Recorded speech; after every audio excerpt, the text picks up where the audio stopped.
Anyway, speaking of roots, let's get to the root of a problem here. There's debate on the internet. Brian, I don't know if you're up to date on this. I need some guidance. The Karrion Kross situation, is it a work? Is it not? Did his contract expire? Well, his contract expired allegedly. They want him, they want her, they want both, they don't want either.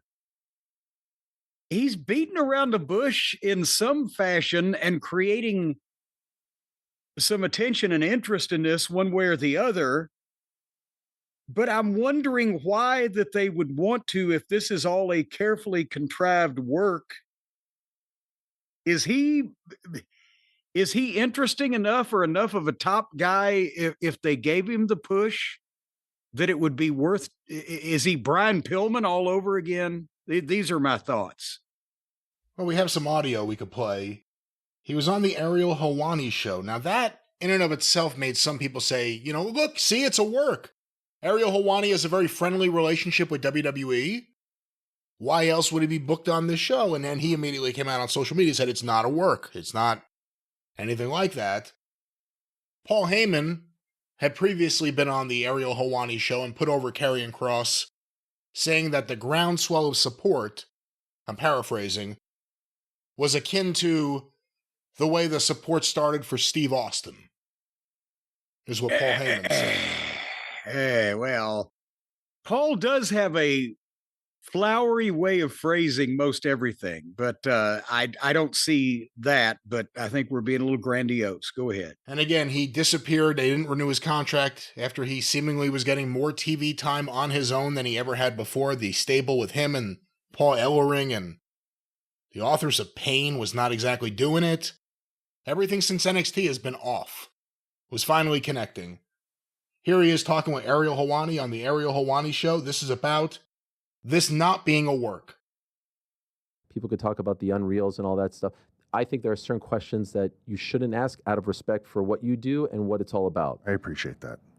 But I do feel like I need to ask you a certain amount of questions, and I need to be as sort of pointed as possible, okay? Sure, of course. Are you working us right now?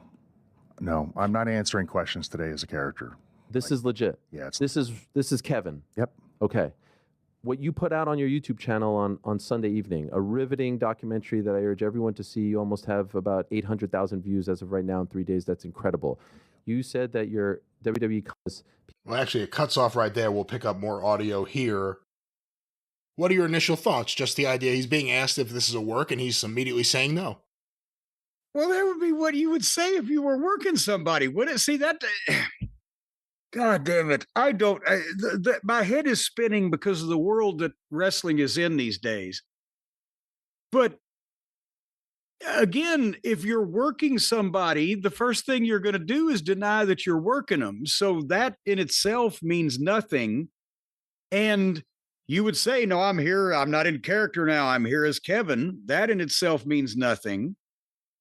What I'm trying to figure out is what is the upside potentially of going to all this trouble? And yes, he was getting himself over with promos and different things, but it didn't particularly look like they were trying to shove him down anybody's throat.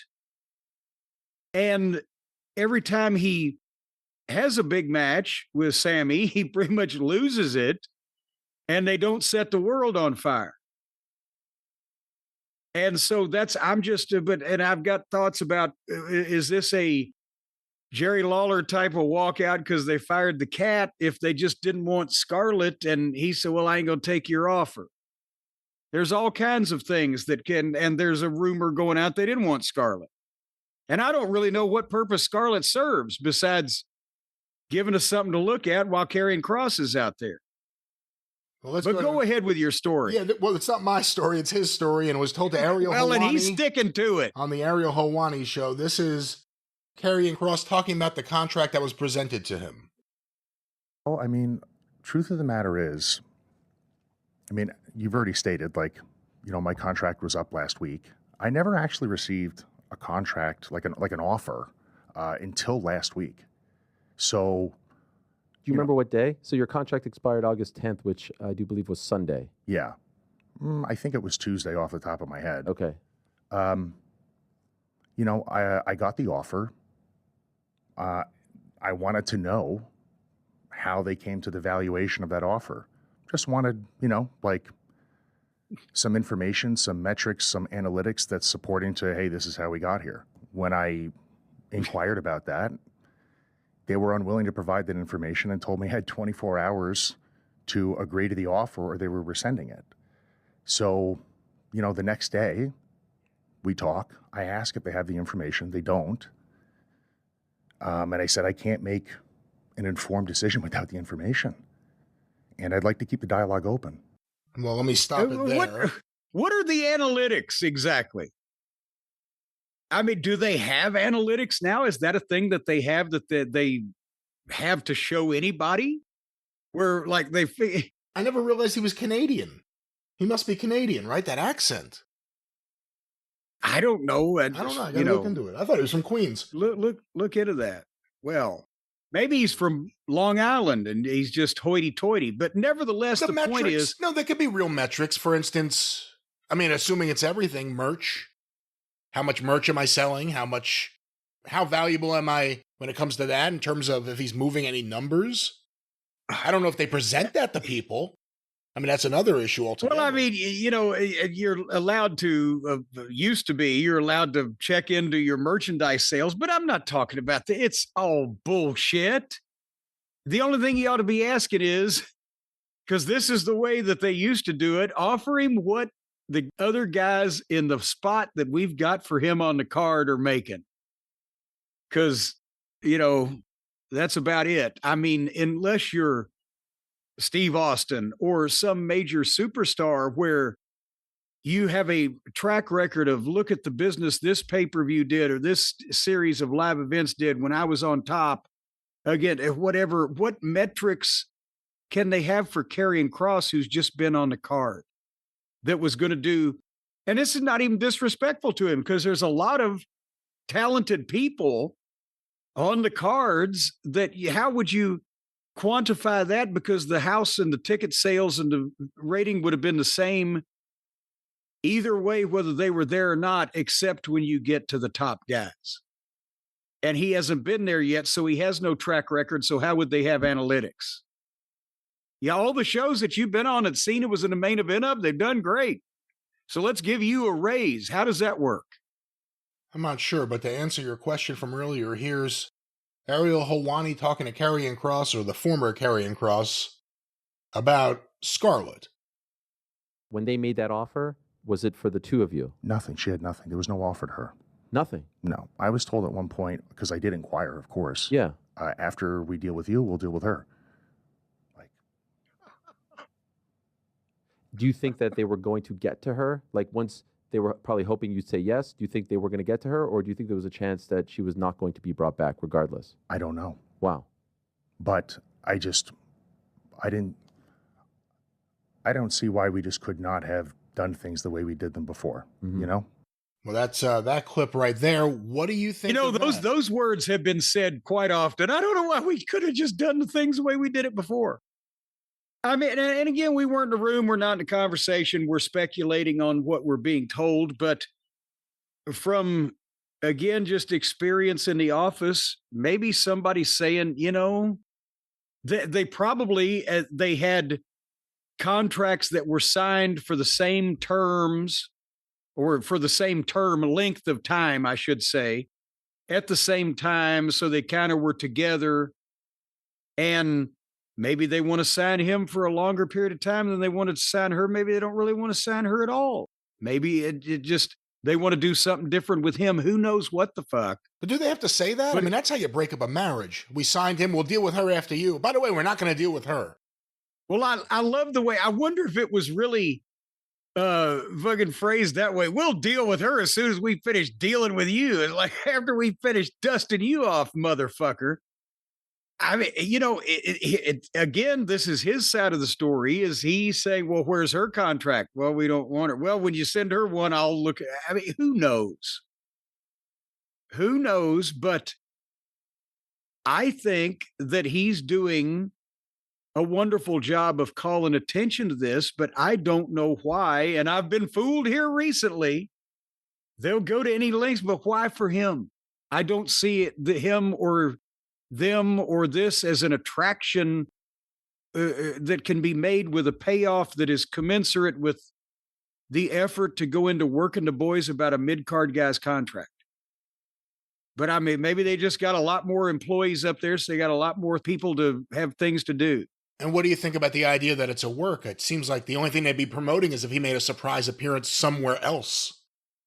Well, but again, if he made a surprise appearance somewhere else, I might think it was a work. If he starts making a bunch of advertised appearances ahead of time, then that might say that maybe they just didn't want Scarlett and he got mad. Because the guy that you see ranting about WWE, the next step would be you want to see him on the opposition show saying these things, and all of a sudden you have a character you could believe in.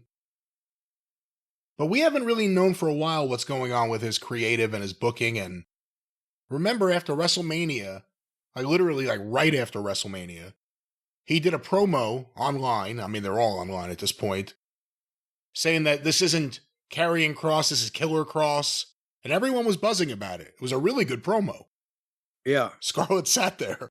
It was a really good promo, to her value. She, no, I shouldn't say anything, but it was a really good promo. Here's what Karrion Kross says the creative team, and of course that means Triple H running the creative team, what they thought of the promo. Everybody was cool with it. They were like, holy cow. They said another word we're not going to say, but yeah, everyone was really blown away. And I let everybody know, let's make sure this is somewhat protected from the audience, but let everyone know internally that this is a work, because not every department is constantly in lockstep communication with one another. So I told everybody that. Sure enough, not everybody knew that was a work. You think it backfired? Well, I can't say that it backfired, but people were very upset with it because they thought it was real. When you say people, specifically like higher ups, I'll say higher ups. They were offended, or did they feel like you were too aggressive? Like, what could they have been upset? How would a wrestling lifer see that and be like, yeah, that's too far, or you crossed the line, or is this real or not? I don't want to speak on behalf of them, but this is what I will say about it. So a lot of everything that you see goes through the creative process. It goes through a team. I was under the impression that we were doing something improvisationally and it was okay. But like I said, sometimes the communication is not in lockstep with each other. So no one told them that this was a work. No one said, I shook everybody's hands. I gave Megan a hug before I left. So they're under the impression, like a week goes by, that, I flipped out. So let me stop it there for a moment. He has a little bit more about this specific thing, but so he does this promo. The creative team doesn't know. He thinks they're under some sort of arrangement where, let's all do improvisational stuff. What do you think of this story so far?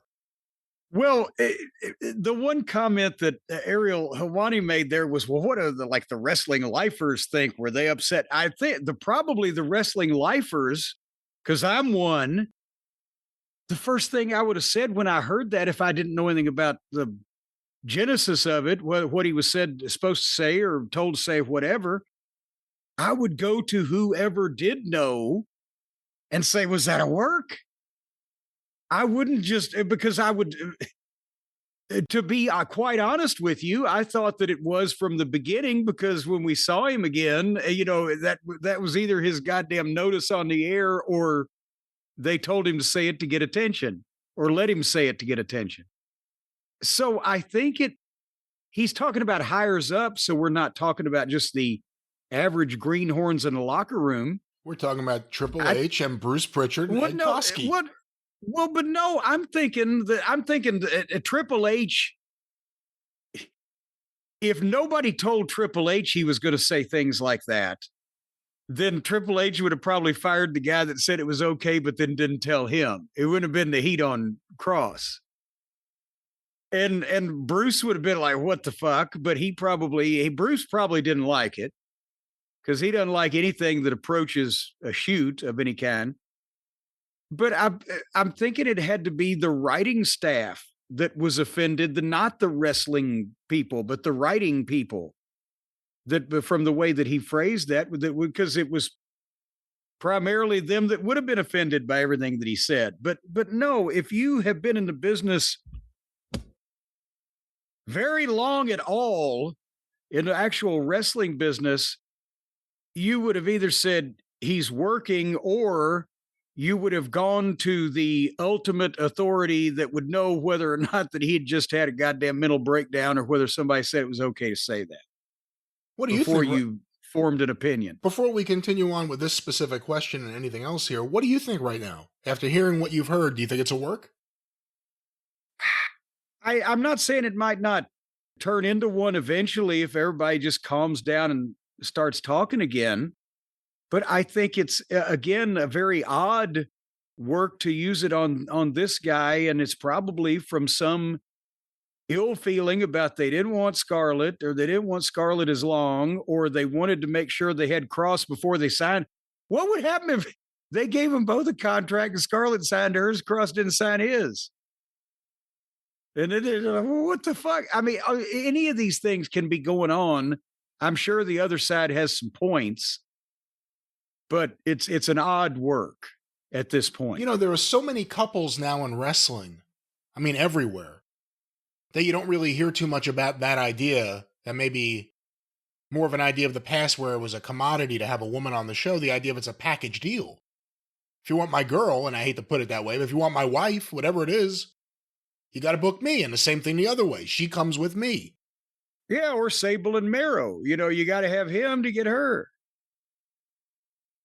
They may be trying to avoid that type of situation. I don't know, but it's an odd work. Well, odd work. Let's go back to this about the reaction from higher ups to his promo after WrestleMania.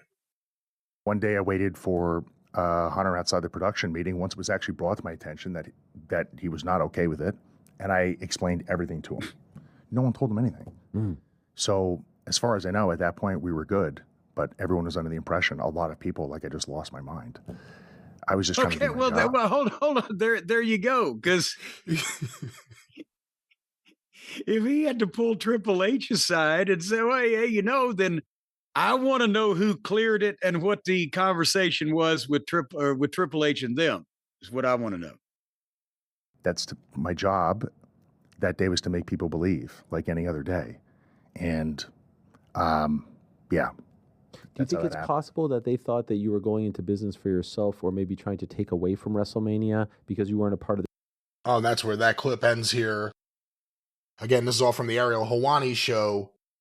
So the creative team, led by the guy who runs the company right now, didn't know what he was doing and thought he lost his mind, and somehow there was radio silence or whatever it was for a week.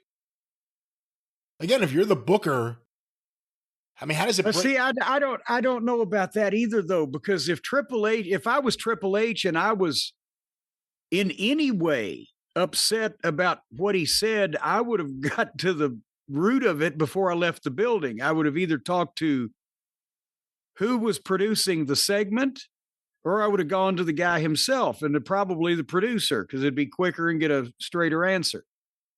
Except if the producer then was the one that was like, oh, maybe the producer said, oh, shit, I didn't know he was going to say all that stuff.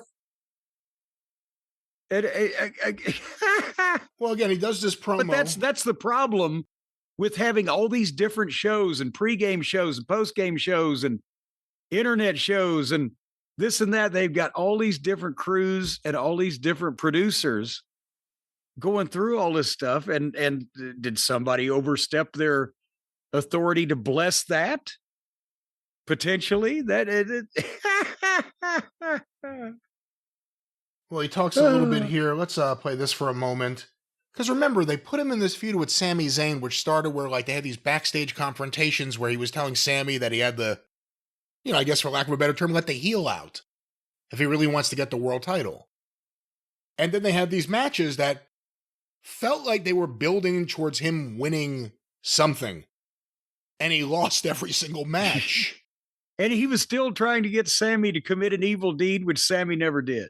Well, here he is talking about the booking for Night of Champions. Even though he's a commie dirtbag, Sami would not commit an evil deed. Well, those are not your words. They may not. Well, the audience will have to listen to the rest of the show. But yeah, everybody, you need to start to finish. All this shit will make sense.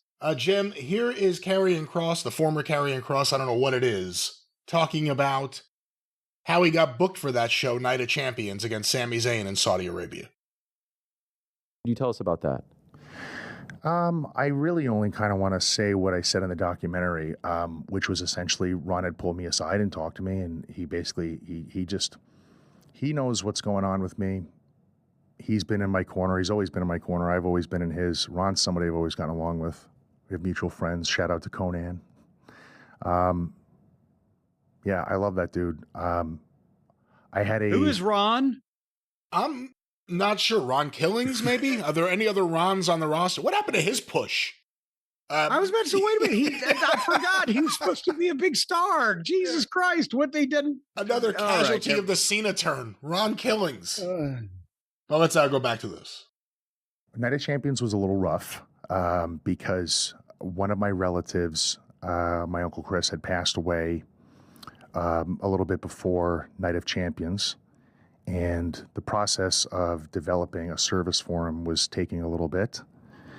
So right around the time that my family had announced we were going to do a service for him, I got a call to ask me to go to Night of Champions. So I told the person over the phone, let me call you back. Let me see how my family feels about this, because I don't want to agree to anything over the phone. I'm thinking I'm going to the service. So that Night of Champions match didn't happen. I spoke to some of my relatives and they said, your Uncle Chris would want you to go do this match. You can grieve anytime you want. This is something that's coming around right now and it's important that you go. So I had their support. I spoke to quite a few of them and that was kind of the consensus. So I went, and it's just, you're in the moment and you're enjoying it. No regrets about it. But then there's also that, and you're in this weird seesaw all day and the whole trip. Almost feels sometimes like guilty that you're having a good time. Yeah. With this on your mind. And I just kept thinking about him all day and talking to him under my breath. I talked to Ron a little bit about that on the plane. I'm getting the impression he seems like one of these guys that it's awful hard to negotiate with because he thinks deeply about everything. You know what I mean, Brian? Have you ever had that in your lines of work like we have in the wrestling business when you get a guy that just thinks real deeply about everything? I think he should go to Hollywood. I think he is a good actor, and maybe he could. He has a good look, and he's not too big. So maybe he could do something there. But let's go to this. He's not too big. This is Karrion Kross talking about other promotions if they've reached out to him. I believe this is our final clip from the Ariel Helwani show. Let's go to this. That was the advice that I was given. Okay. So. Since Sunday, have other promotions reached out to you? Yeah, of course. Big ones? Yes. Can I ask specifically? You can ask, but I won't tell you, brother. Has AEW reached out? No. No? No. Are you surprised? No. Why? A lot of people. Let me stop it there. If big promotions reached out and it wasn't AEW, who was it? I was about to say we're awful short on the list at this point after that. Hello, Karrion. This is Shinma. What are you doing? Friday. Yeah. What about GLEAT? I wonder if GLEAT has called. If GLEAT has called, then we know that the bidding war is on. But first of all, I think AEW, they're probably thinking, we're not going to get in this right now. This probably is a fucking work. We'll look bad. They're trying. It's a Trojan horse. They're trying to swerve us. And to be quite honest, he ain't their kettle of fish in the ring. He's not going to do all that shit with the children. He didn't take bumps for Sami Zayn. And that audience is so antithetical. Oh, another WWE guy. And then how much would Scarlett want? And would that upset not the apple cart, but the peach cart over in the women's locker room?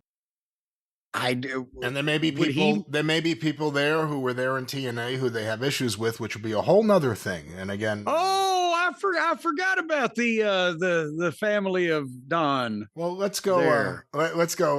Let's get away from that scarlet fever and let's go back to the remaining audio here from Ariel Helwani and Karrion Kross. No. Why? A lot of people think it's a work. They were the ones I was thinking of when you said, hey, people don't know whether or not to reach out. Because the theory that I've heard is if Kross shows up on TNA, this is all a work because they're in cahoots, right? Right. If he shows up on AEW, obviously this isn't a work. Yeah. Do you agree with that sentiment? Yeah, that's what everyone is thinking. I've read it. I've seen it. Yeah. I've seen it. Everyone's thinking I'm just going to pop up under some other company that's in the WWE umbrella. They're hoping I do because this seems so nonsensical to people. People are following the course of events that have happened to get to here, and they're going, how did this happen? This must not be real because this makes no sense. And Yeah, let me stop it there for a second. He's right. That's the biggest argument for being a work, the fact that he was getting over. The fans were finally reacting to him, the guy who takes no bumps. The fans are reacting to the guy who takes no bumps. That's a sign in the right direction if you really think about it. And they book him into oblivion, and he's gone. But I maintain what I said a little while earlier. I think he's still got a ceiling unless they are confident that, oh, this is the start of great things for Karrion Kross. I look and see, he ain't going to get over to LA Knight's fucking level. Just me. But besides that, again, he could just be one of these guys that they just were like, you know what, Jesus Christ, we don't want to talk to him anymore about fucking analytics. This is a lot of trouble. Yeah. Or we don't want the wife. Or, I mean, sometimes those things happen and it's inexplicable to the talent, but it's not inexplicable to the office. Or they could have a tremendous idea to break him loose into the stratosphere that I don't see working, but they're going for it anyway. But he better hope that it's a work, because if it ain't a work, he can't show up in TNA because they're part of the system, and he ain't going to show up in WWE, and he ain't going to show up in AAA. And if AEW doesn't want him, he ain't got no place else to pop up. Well, let's go back to the remaining audio. Believe me, I also think that this makes no sense either. Yeah. This is baffling to me too. And it drives me nuts that I actually even have to admit that. It is baffling. It is. So it would be an all-time story if you go up and show up on the indies and then come back. That's what people are concocting this. Mm-hmm. But you have said repeatedly this is not the case. Mm-hmm. And so are you open to even talking to others at the moment, or are you still holding out hope that things will get sorted with WWE? I've talked to many. Well, and that's where that one cuts off. He's still holding out hope. He's talked to many others, but the rec center just, Oh, wait, here's something. Doesn't want to give him the extra hot dogs. Well, here's a little bit about that. Personally. No. Why not? I had a conversation with him earlier in the year about Triple H. H. They took a point man and they put him between us to communicate. So now the point man is responsible for all of the dialogue. You can't circumvent that guy. You have a personal relationship, a history with Paul. He knows that I want to talk. Yeah. He knows what I want to do.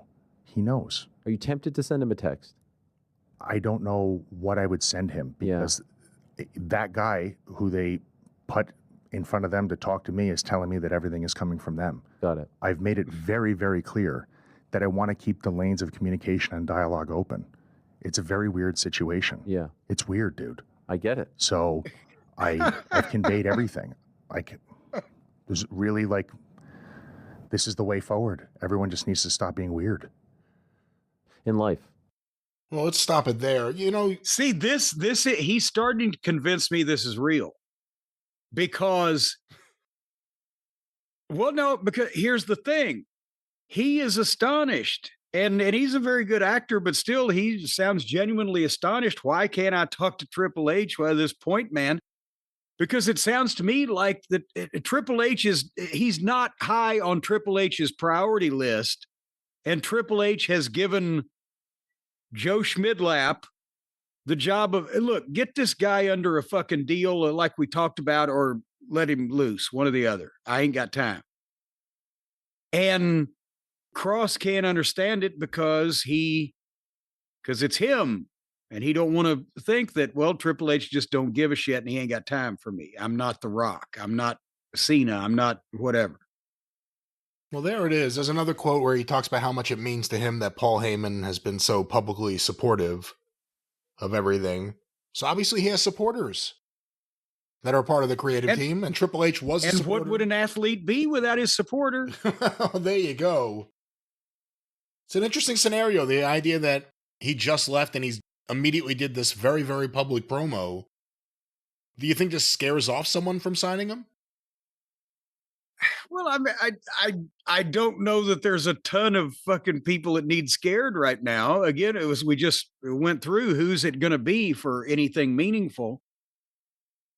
Is he trying to, again, fly his own flag and force the issue and get the talk out there and make himself, the center of attention, controversial, what's going on, because he thinks it'll force their hand if it's real, or he's doing what he would do if it's a work. You said it before, and it really hit me as I was listening to him talk. It does remind me of the Jerry Lawler cat thing, because right after it happened, Jerry Lawler was doing interviews. And I remember it was kind of like the same thing. Like, I don't know. They didn't tell me. They just said, good luck, and shook my hand. It's kind of the same thing. I'm not saying it's the same thing, but it feels very similar.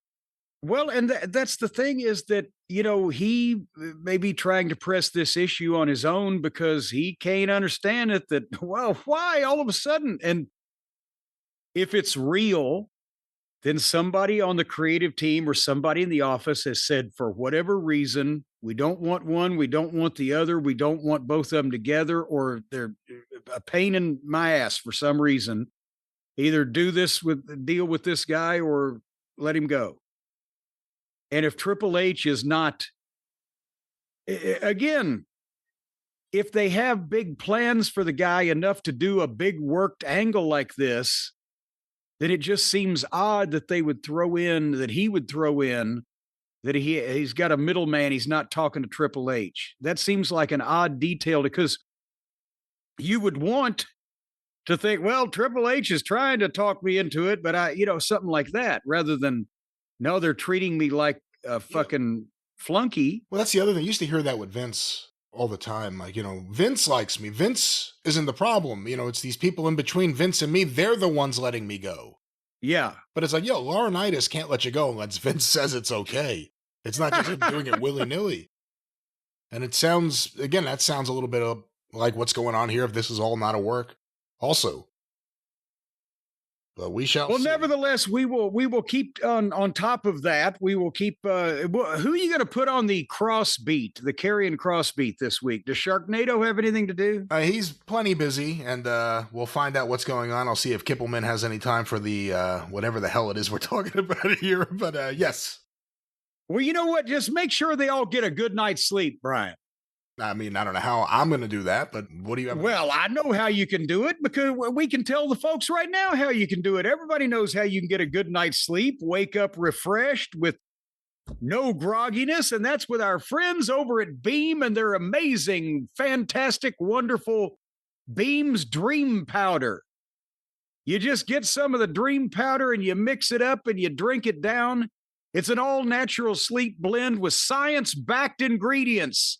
Backed by the science, and an old scientist also. He's hunched over, he's got gray hair, a little goatee, and he's made this stuff designed to help you fall asleep, stay asleep, and wake up refreshed. And unlike other sleep aids, there is no next day grogginess, just real deep sleep that helps you feel good in the morning. What morning that is depends on how much of it you take. It could be the next day. It could be the day after. It could be the day after that, but you're not going to be groggy. We're focusing on the next morning, which will be the likely result, of course, from a wonderful night's sleep with a delicious drink of Beam. Yes, well, and sometimes you need to get a head start on that morning and do it the morning or two previous and just sleep all the way through, and you'll even yourself out. I don't think that's how it works, but it works the normal way for the listeners. Jim. Yes, and, if you add Dream Powder to your routine, you're going to sleep through the night without tossing and turning, a whipping and a whopping and a flipping and a flumping, reeling and a rocking until the break of dawn. Again, you wake up refreshed, not exhausted. And I know many people in today's world have the problem with waking up from a long night's sleep and they're exhausted over it. Well, sleep will not be tiring on the Beam Dream Powder. They've improved over 17.5 million nights of sleep. 92% of users surveyed reported better sleep and waking up refreshed, and 8%, I'll have you know, reported that they were going to come back and let us know how things worked out because that was actually the first time they'd ever gone to sleep. And it was so shocking an experience, they wanted to do it again. But Beam's an American company. Brian, did you know that? It's a wonderful company, a wonderful drink, a wonderful solution to those needing a good night's sleep without the grogginess in the morning. Our friends, the very, very fine people at Beam. That's right. You just, again, you put the Dream Powder in the water and you mix it up and you drink it down, and be sure you're wearing a helmet if you're standing up, because when you fall over unconscious hits your stomach. That's not, ladies and gentlemen. Boom. The goofy comedy part is over. There will be no helmet needed. You will get a good night's sleep. You will escort yourself to your bed after having a nice drink of Beam's Dream Powder. Well, you can escort yourself, but wear your knee pads, because when you're crawling up those stairs, boy, but you don't need any guards. No. What most people do is they'll call an EMT about 30 minutes ahead of time, so that once you take the Dream Powder, sitting down, the EMT can help you to the bed. Again, not needed, and this is part of the silly part, but of course the legitimate, realistic, let's pay attention to the facts, ma'am part is talking about the benefits and the deliciousness and the usefulness of Beam's Dream Powder. Jim, let's get through the rest of this without any improvisation. And there is also, in addition to all those other things you mentioned, there's the cost of the thing, because now you can save up to 40% off. Yes. It's their best offer yet for a limited time only.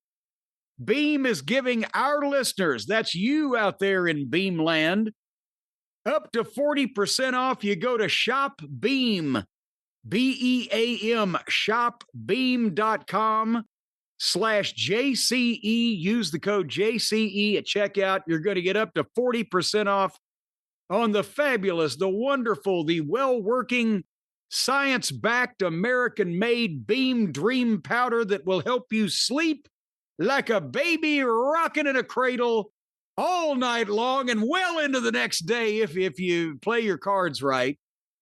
And also, when you wake up the next day, you will recognize almost everyone in your immediate family. There will be no changes. There will be no changes in your recognition skills, ladies and gentlemen.